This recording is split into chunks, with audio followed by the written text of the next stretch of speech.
Ao se lembrar do dia em que se despediu de Eupharia, Will grita para ela, prometendo que um dia ele também subirá à torre, para que assim os dois possam ver o pôr do sol juntos. Meu Deus, que coisa linda! Ao ouvir isso, Elf sorri e diz que ficará esperando por ele o tempo que for preciso. Dito isso, ela se vira de costas e segue seu caminho. Pô, nem um beijinho de adeus, que isso. Quanto a Will, ele promete ao Professor Orkner que essa será a primeira e a última vez que ele vai pagar aquele papelão, principalmente na frente de uma garota, mano. Voltando ao presente, Will sai de casa para trabalhar todos os dias como entregador de jornais, e no seu caminho ele encontra vários moradores que lhe desejam um bom dia de trabalho, e ele continua seu percurso quando de repente acaba derrubando um jornal específico no chão, e ao pegá-lo, nota que há uma matéria a respeito de Eupharia, informando que ela havia criado uma nova magia original, o que fez dela ser a primeira pessoa a criar 12 magias originais. Will nota que ela está se esforçando muito, portanto ele sente que deve fazer o mesmo, e ao continuar lendo a matéria ele descobre que o Instituto Superior passou uma ordem para toda a academia, sendo que quem é responsável por essa ordem é justamente a própria Eupharia. E ao ler o pedido de sua amada, ele se espanta. Ele vai correndo até Rose e pedir para a garota criar um novo item mágico para ele. Rose, por sua vez, pergunta por que o garoto está tão animado, e ele explica sobre o pedido feito pela academia. No caso, o trabalho passado consiste em coletar núcleos de gelo do andarilho congelado, pois ela está precisando muito desses catalisadores mágicos, e os alunos que contribuírem para isso serão muito bem recompensados. E Will insiste para Rose ajudá-lo com seus itens mágicos, e assim a garoto faz, pedindo para que o garoto vá com cuidado. Ele vai com cuidado, confia. Então Will vai para o quarto andar da masmorra, colocando tudo o que ele sabe e aprendeu em prática. Ao andar um pouco mais, ele nota a presença de vários magos que estão trabalhando para Eupharia, assim como ele. E dentre essas pessoas está Sion, que destrói vários andarilhos congelados de uma vez só, mas ainda assim sente que não está evoluindo ao derrotar apenas monstros fracos. Nisso, ele se lembra do dia em que presenciou Will acabando com um monstro muito mais forte que aqueles, e isso o deixa com muito mais sede de sangue que os outros. Esse cara não supera nunca. Will nota a força de vontade de Sion e decide se apressar para não ficar para trás. No caminho, ele encontra seus primeiros dois monstros e acaba com eles em um instante, assim também salvando uma garota que cai no chão espantada e se questiona sobre o que acabou de presenciar. Afinal,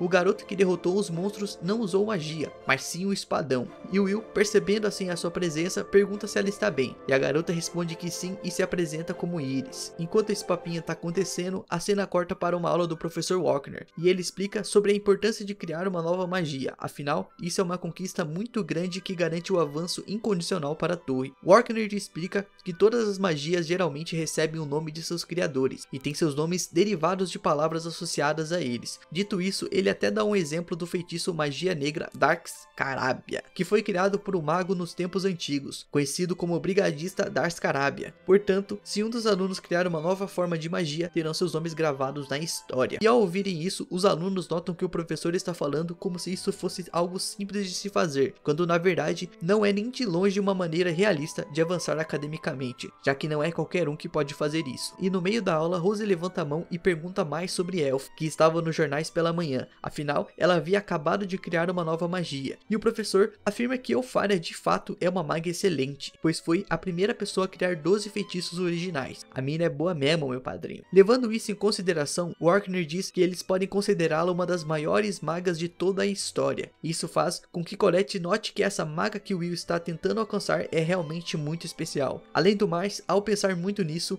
Rose deduz que sua amiga esteja com ciúmes de Eupharia, pensando que a garota vai roubar o Will dela. Mano, essa mina aqui é muito nosso prota. Isso faz com que Colette se irrite com a garota e a mãe de parar de falar coisas sem sentido. Nisso, o professor nota a gritaria entre as duas e pede para elas não atrapalharem o andamento da aula. Então, as duas se desculpam, mas Colette continua pensativa quanto a esse assunto e deduz que Will possa estar na masmorra justamente por causa de Eupharia. E por falar nele, o garoto continua conversando com Iris, que por sua vez o reconhece como aquele aprendiz de livros que não consegue usar magia. Como se fosse difícil reconhecer o único humano da escola de magia que não sabe usar magia. E no meio da conversa, a garota o chama de senpai, afinal ela tem apenas 14 aninhos, e isso o espanta, principalmente ao saber que ela já está no quarto ano na academia, mesmo sendo apenas 2 anos mais nova que ele. E então ele se pergunta se ela não o vê com desdém, já que ele não tem talento algum. Porém, Iris diz que é o completo oposto, afinal ela jamais menosprezaria a pessoa que a salvou. Além do mais, ainda que ele não seja capaz de usar magia, ela afirma que o respeita por conta de ele possuir seus dons próprios. De menor não pode, Will. fica o aviso. Ao ouvir isso, Will fica todo sem graça e muda de assunto, perguntando se ela também está ali por causa do pedido de Eupharia, e Iris responde que sim, afinal, ela quer ser útil para a magia Vender, e seu maior sonho é também se tornar uma das pessoas que ajudam dando suporte ao céu. Ao ouvi-la falar com tanta convicção, Will nota que a garota não está brincando, tá falando sério, e ao seguirem o caminho, ele explica que a humanidade ainda não conhece o céu real, pois o mundo ainda está oculto, e as tremendas energias mágicas da magia Vender encobrem tudo isso, criando um céu falso, que também é conhecido como a Grande Barreira, basicamente um Attack on Titan. E de acordo com a história, quando a barreira finalmente cair, o mundo voltará a ser tomado pela escuridão e a calamidade terá início. Portanto, os alunos da academia se esforçam para atender os pedidos da magia Vender, não apenas por admirá-los, mas também porque querem ajudar a proteger o céu. E de repente, Iris revela que na verdade ela já até mesmo chegou a conhecer Eupharia, e isso ocorreu quando Iris estava em uma situação difícil em um calabouço. Ao ser cercada por vários monstros, ela começou a achar que iria morrer, porém Eupharia apareceu como um anjo bem na hora de salvá-la e pediu para a garota ser mais cuidadosa da próxima vez. E enquanto Iris conta sua história, ela começa a se empolgar demais, pois já se lembra de vários assuntos que as duas conversaram juntas. Então a garota reafirma sua ambição de dar o melhor em nome de Eupharia, pois justamente por isso que ela está ali, mas ainda assim Iris diz que ainda não encontrou nenhum andarilho congelado, portanto ela deduz que os outros magos já tenham acabado com todos eles. Ao ver Will no chão, ela pergunta por que ele está fazendo aquilo, e ele explica que quando os andarilhos congelados se movem, deixam uma certa quantidade de fragmento de gelo para trás. No entanto, aqueles fragmentos específicos que ele está vendo ultrapassam o dobro da quantidade padrão, o que significa que há um monstro muito mais poderoso à frente deles. Will começa a se dirigir então até o local do monstro, e isso deixa Iris preocupada, afinal ele não sabe usar magia. Porém, o garoto explica para ela que magia não é tudo nessa vida, ainda mais estando dentro de uma masmorra. No meio da conversa, o tal monstro surge das trevas e tenta atacar Iris, mas Will a salva no último momento e corre para longe. Iris reconhece aquele monstro como Rex congelado, que no caso é a forma mais elevada possível de um andarilho congelante, e por conta disso ele vale 6 créditos, pois é um monstro especial do quarto andar. Rex congelado volta a atacá-los,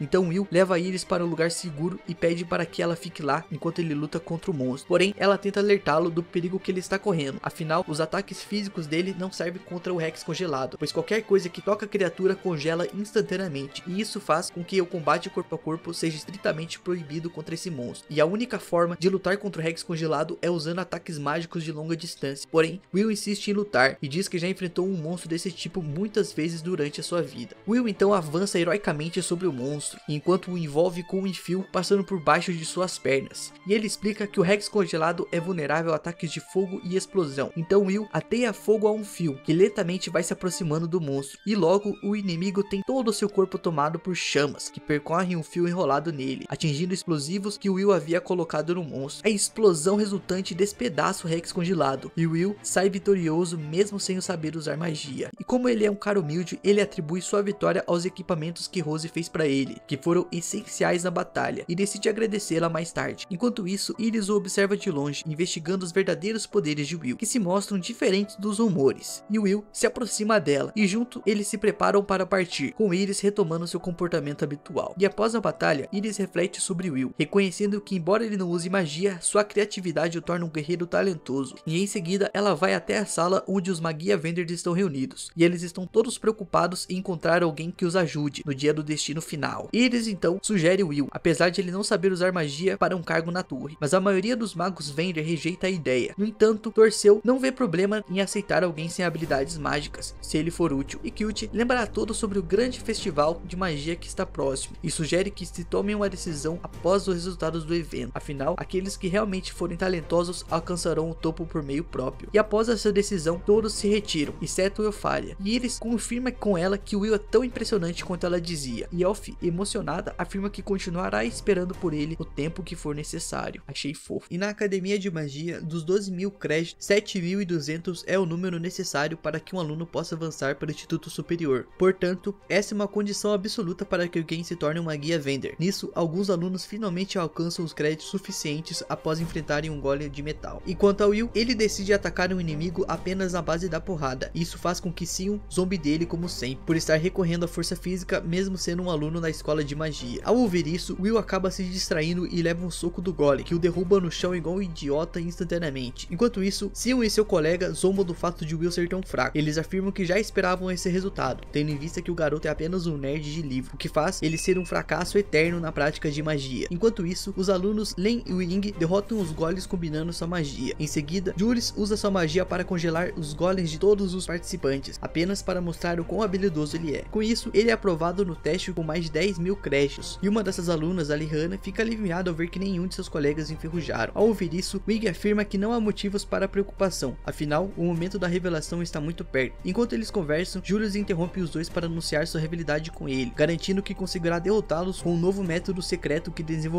Dito isso, ele joga milhares de pedras de gelo na direção deles, mas Wing e Lihana a destroem em pedaços, e as pessoas ao redor afirmam que esses dois formam uma dupla perfeita de estudantes, e que é mais do que certo que eles chegarão ao Instituto Superior. Afinal, além de Julius, eles são os únicos alunos que possuem mais de 10.000 créditos. Enquanto isso, Will reflete sozinho sobre os créditos da academia e explica que eles funcionam como um sumário que indica os pontos fortes dos estudantes. E no caso dele, Will não tem nem mesmo a quantidade suficiente para se graduar, muito menos para o Instituto Superior, pois possui apenas um pouco mais de 5.000 créditos. E para piorar, esse é o seu último ano na academia, o que significa que não terá outra chance para evoluir. E de repente, Julius e seu bando passam por Will, que é como sempre humilhado pelos alunos da elite, e eles pedem que ele abra caminho para que eles possam passar. Bando de babaca, mais babaca, sempre mais babaca. E após fazer isso, Lembe, o puxa-saco número 1 desse Julius, o elogia, dizendo que ele passou de primeira novamente. No entanto, Land logo se lembra que está falando de um dos 3 melhores alunos da academia, portanto é natural que Julius tenha esse resultado. Já o bajulador número 2 afirma que um olheiro irá escolher Julius no grande festival de magia. E ao ouvir isso, Will se lembra que realmente já estão nessa época e decide ir ao seu escritório. Lá, ele se encontra com Colette, que o lembra que ele precisa ser recrutado durante o grande festival de magia, pois o contrário não conseguirá avançar para o Instituto Superior apenas com escrita e praxis. E se ele for recrutado, poderá ir para a torre, mesmo não tendo 7.200 pontos. E Will reconhece que ela tem razão, mas ainda assim a competitividade será muito alta, já que a maioria dos alunos está a todo vapor tentando virar o jogo. E Will explica mais sobre o grande festival de magia, dizendo que é um grande evento que acontece a cada 2 anos na Academia Mágica de Highgarden, e durante essas grandes competições, magos dos mais altos escalões descem da torre para recrutar pessoas talentosas. Nisso, Colette explica que na prática, o grande festival de magia é uma simples competição entre estudantes de diferentes facções da torre. Portanto, é possível dizer que o avanço de Will para a torre será definido ali. Colette então apresenta as grandes facções: Ar, do Lorde dos Raios; Torf, a varinha sagrada elfa; El-Canaan, a varinha do Imperador das Chamas; Indiciabaran e por fim a varinha da donzela de gelo, Albisvina, a Elfária, soberana da luz, mais conhecida como Strounia, a atual magia vendor que lidera os 4. E ela afirma que se alguma dessas facções escolher um estudante, é certeza que ele será aceito na torre. Ao ouvir isso, Will diz que ignorar o processo de graduação e ser mandado direto para a torre é praticamente impossível, afinal ele precisaria realizar algum tipo de magia muito poderosa, capaz de impressionar o mais alto mago. Além disso, ele demonstra não estar interessado em se destacar no grande festival, já que não tem nenhum talento para mostrar. Então, Will se contenta apenas em ajudar na organização da academia como sempre faz, e Colette tenta encorajá-lo, dizendo que será visto de uma forma diferente caso ele mostre todas suas novas habilidades. No entanto, Will se lembra de quando ele tentou fazer isso, e acabou se tornando uma grande piada para todos os outros alunos. Por conta disso, ele desenvolveu um trauma de mostrar suas habilidades em público. Dito isso, eles vão até a janela assistir o treino dos alunos, e notam que todos estão dando tudo de si para o grande dia do festival de magia. E Colette se lembra que eles receberão a visita de olheiros estrangeiros também, e tenta animar o Will, dizendo que mesmo que não possam subir a torre, ao menos poderão tentar seguir outra carreira. Porém, Will diz que o grande festival de magia continua sendo a melhor oportunidade no quesito de promoção. No entanto, ele continua se recusando a tentar se vender no evento, já que nem mesmo ele sabe usar magia. E durante a conversa, Colette nota uma barreira escondida entre os armários, mas percebe que não conseguiria quebrá-la. Então, ela pede para Kiki usar a magia de quebrar a barreira, e é o que ele faz. E ao ver o que tem naquele local, Will e Colette descobrem uma escada secreta, e eles descem essas escadas e chegam até um grupo de estudantes que estão fazendo apostas clandestinas para ver quem vencerá cada evento do grande festival de magia. E ao andarem um pouco mais pelo local, eles se deparam com Sion,